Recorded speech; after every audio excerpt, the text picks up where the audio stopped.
Another quick dip for you, just a little idea that, of course, I got from Pam at the Paper Outpost. Super easy, but I think the results are so cool. Taking plain paper clips, different sizes, plain little binder clips, different sizes if you have them, gold brads, whatever you have, gold, silver, whatever you can find. I found these funky Christmas hooks, and I just love them. As I'm hoping I can use them as glorified paper clips, because I just think they're so fun and so cool. So some way I will find a way to incorporate them into projects. Or I have those, the paper clip safety pins, just plain Jane safety pins. I have them in these little Ziploc bags. What I'm going to do, I have 3 bags. That's extra. 3 bags. 1, 2, 3 that I'm going to color. And all I'm going to do is put down my drop cloth, because this stuff is messy. I'll cover up my space so that I don't wreck anything. And I'm going to use my red homemade alcohol ink, my orange homemade alcohol ink, and my green homemade alcohol ink, one for each bag. I may mix, I'm not sure just yet, but what happens then is you get these beautiful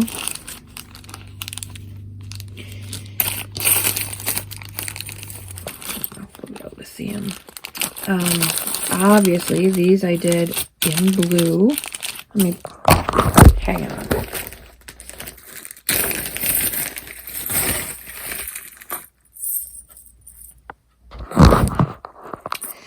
Obviously I did these in blue with my homemade blue alcohol ink.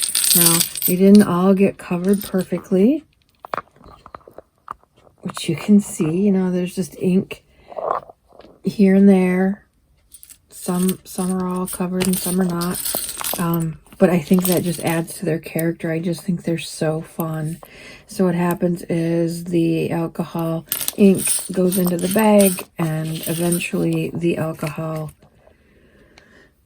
evaporates, dissipates, whatever, and it leaves behind the pigment. And the pigment stays on. It doesn't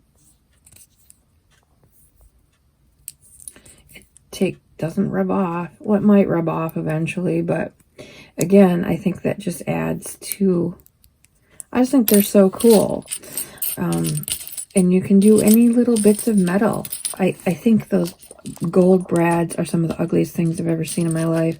They just remind me of 1980s gold yuck. Ugh. And that was all I could find. I couldn't find locally any pretty ones or any even silver ones. All I could find were those horrible gold ones. So I was so happy to find a way to make them less obnoxious.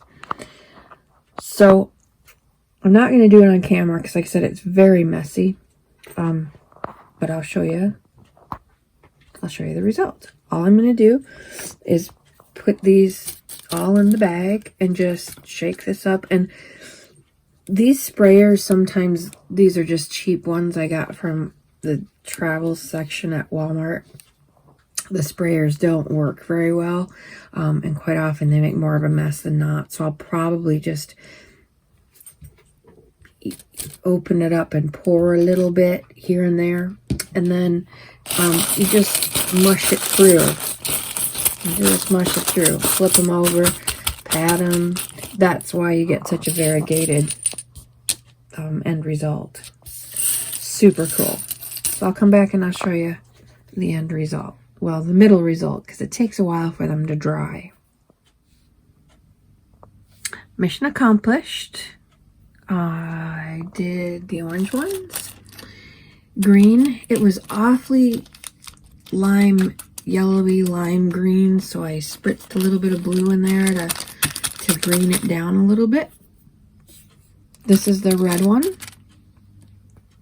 And I forgot to show you earlier, I have this bag that I had done before, and I can't remember if, it seems to me I wanted them just grungy, and so I put them in a bag, and I put, if I remember correctly, a little bit of purple, a little bit of blue, and a tiny little bit of green, just to make them dirty, like industrialize them, distress them, and they ended up pretty well how I hoped they'd be. You saw the blue ones before. I can't believe I didn't do just purple ones, so I took some out of this bag because there was a lot, and I put them in another little bag, and I spritzed purple in here with a little bit of blue because I like the variety, I like the variegation, I like the highs and the lows that end up. So once I have them in my bags, you see I'm just mushing them down, turning them over, you know, like you're marinating veggies to grill or making caramel corn. You just want everything to at least get some color. And I put a little extra in. You see that there's, you know, some liquid in those bags, and some holes in those bags, just so that, again, everything gets covered. I really didn't think I'd like these, but they're looking like they're going to come out almost like a copper rather than an orange, which would be pretty cool. This is fun. I don't know how they're going to turn out. I really don't care. All I care about is that they have some sort of color and character to them. So I'm going to just let these sit here for a while. Later on, I'll come and flip them over, squish them around some more. And when they're all done, I'll show you what they look like. I always wish this too on my watercolor palette when I'm painting. The coolest things happen on the palette or in the bags. I mean, there are some things you can do to sort of capture this, but you never get this cool stuff. Playing with saran wrap on paper, on especially high sheen paper. I'm going to try photographic paper and saran wrap and see if I can get some of this awesomeness. Anyway, I'll show you what they look like when they're done. Oh, and by the way, I'm not doing a video on how to make homemade alcohol inks. There's 1,000 videos out there, and they're all about the same. You get the giant Sharpie markers. You can usually get, especially right now, it's back to school season, so everything is on sale. And then after back to school is back to school, that stuff will even go on clearance. And so you can get these for a really good price now, the packets. So I got a multi-pack, I don't know, maybe 10 colors, 6 or maybe 6. Anyway, you cut them apart. You break them open, super easy. And inside here is a felt core full of Sharpie ink. You take that out. I cut mine in half and put it in these little jars. Actually, I think I put mine in like mason jars at first, just to let them soak. Maybe I didn't. I don't remember. It's been so long since I did it. Anyway, you need 90 proof, 90% isopropyl alcohol. Regular is 70. For some reason, they say 90 is better for this. You can get it at Walmart. Easy peasy. Where all the alcohol and hydrogen peroxide are sold in the pharmacy. Along with these little travel jars. Although, if I did it again, I would get better spray jars, maybe from Ranger or something that's designed for ink spraying. This is designed for water, essentially. And so any little thing will clog up that sprayer. And some work, some don't, some leak. So I would go with a little bit better. But the whole point is to save money, right? That's why I didn't buy the alcohol inks to begin with, because they're pricey. So super easy. Let them soak overnight. Put them in your little spray jars, and voila, you have alcohol inks to spray alcohol inks to play with, and they're great fun. I've had such fun with it, and they last a long time. A little bit goes a long way. I did these maybe a year ago. Still playing with them, still making a mess with them. Look at there. And I had somebody ask me how I keep my hands so clean. I don't like my hands dirty, even though I detail vehicles professionally. I was a hairdresser for years and years, so you get mousse and conditioner and hair color and I just can't stand to have stuff on my hands. And now doing this junk journaling, the glue sends me, so I always have something wet to wipe. But when I get this stuff on my hands, alcohol ink, even spray paint, stain, I've done recently redid some furniture and got some stain on my hands. And what I have found that works the best is a homemade sugar scrub that I made from coconut oil at the grocery store. Just cheap coconut oil in a tub.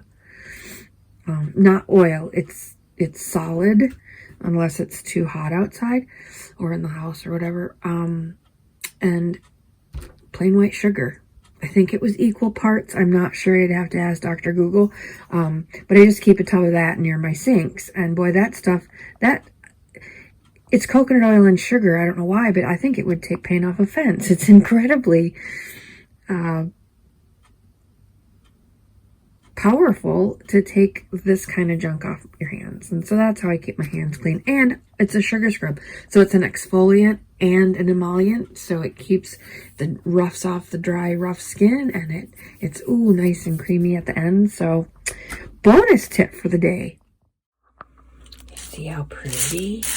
Oh, so pretty. Of course, I'll probably wished I'd done way more this way, this color, but... And you see it, they're still wet, even though they've been sitting in here for, 2.5 days or so. There's still quite a bit of alcohol and whatnot, so let's spill it out here. Let's see what that looks like. Oh, what an oogie mess.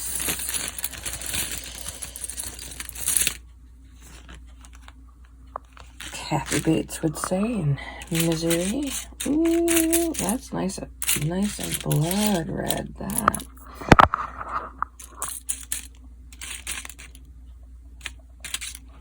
But look, they're just so pretty. They just come out so pretty. So pretty. I started a Christmas altered book last year. These will be perfect. I'm doing a red, white, and blue patriotic junk journal altered book for my dad for Christmas 2020. Yeah, Christmas 2021 is upon us. But, you know, I am right on top of things. I'm going to need another sheet of paper.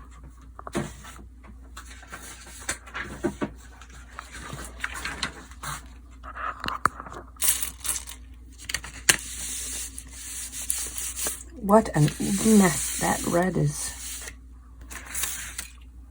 There's a lot of it. Green.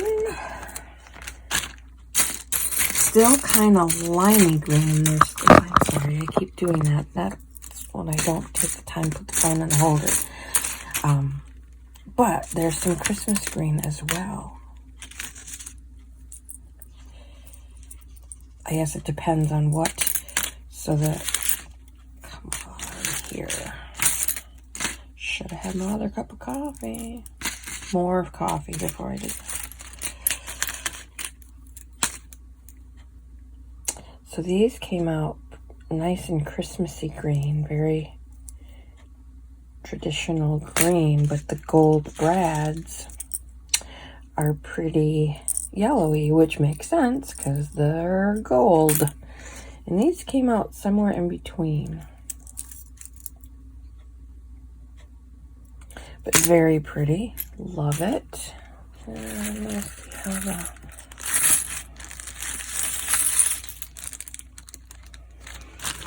Yeah, I'm off the rose gold, and this is just orange.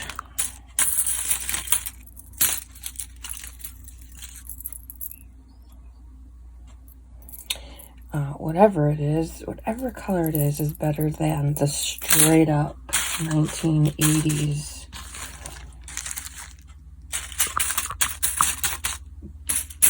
gold. I just think that's such a cheap look. So yeah, they turned out really cool. I don't know, can you see them?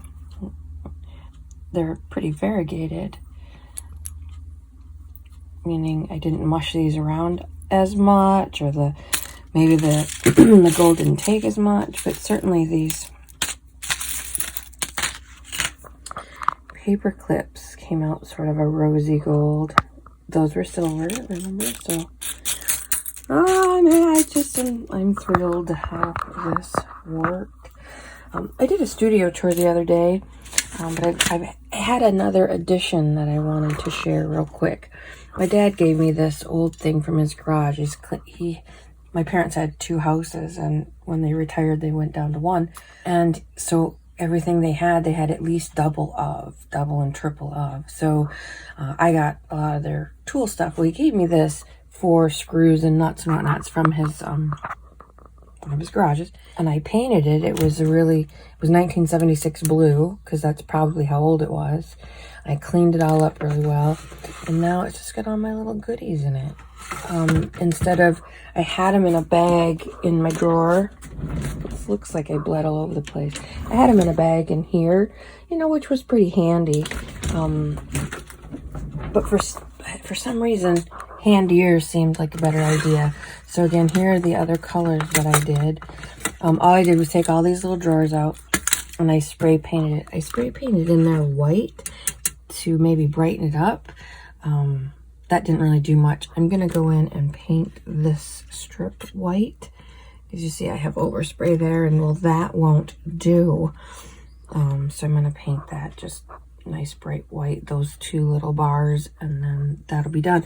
But so now look at the beautiful collection I have of blue. This was a hodgepodge, blue, red, and a little bit of green, I think, to get I just wanted a neutral. So you add all the primary colors, red, yellow, and blue together, and that's what you get, is a neutral color, depending on if they're in equal proportion, you get a neutral color. So there's the blue, which I just love. I don't know if I did close-ups of these the other day, but so pretty. And lots of variety in that as well. So blue, it's almost like a copper, we'll say neutral, red, purple, green, and orange. So much fun. I loved this. Since these are still wet, I'm gonna figure out if I can stick some paper in there and weight them down and maybe get some cool impressions. I don't know. We'll see how that works. But the other day I also said I wanted to try, or I was going to try photo paper. And I did. I have a couple scraps of glossy photo paper. And I got my alcohol inks out, and let me see, I thought I had all my stuff together. I did not. I got a whole bag of these plastic pipettes. So I dipped it in one of the bottles, purple, and I just put some ink on here, dipped it in the blue, put it on here, and then I used what I had left over, what I had handy, which was these, and I just smushed it like you would saran wrap and weighted it down with these little bottles. Whatever I had handy, I just weighed it down and let it sit overnight. That's not true. Let it sit for a few hours, and then pulled this off. If you pull this off too early, you won't get the cool designs. That's what leaves the cool designs. And as I said before, this is really just a saran wrap technique. You can find videos on that all over the place. Cat hand is a nice one. What I started to use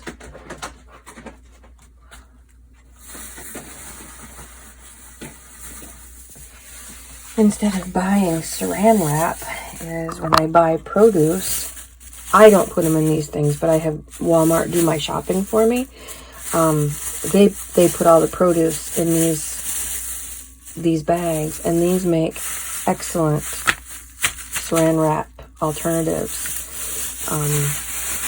So there's that option. So this little quick dip has turned into a bit of a longer dip, but it's got some bonuses. So we're going to call it a quick dip anyway. I hope you do this. This was so much fun, and it's so much fun to have colorful things in your journal rather than just silver or gold. I take it the lake out for now.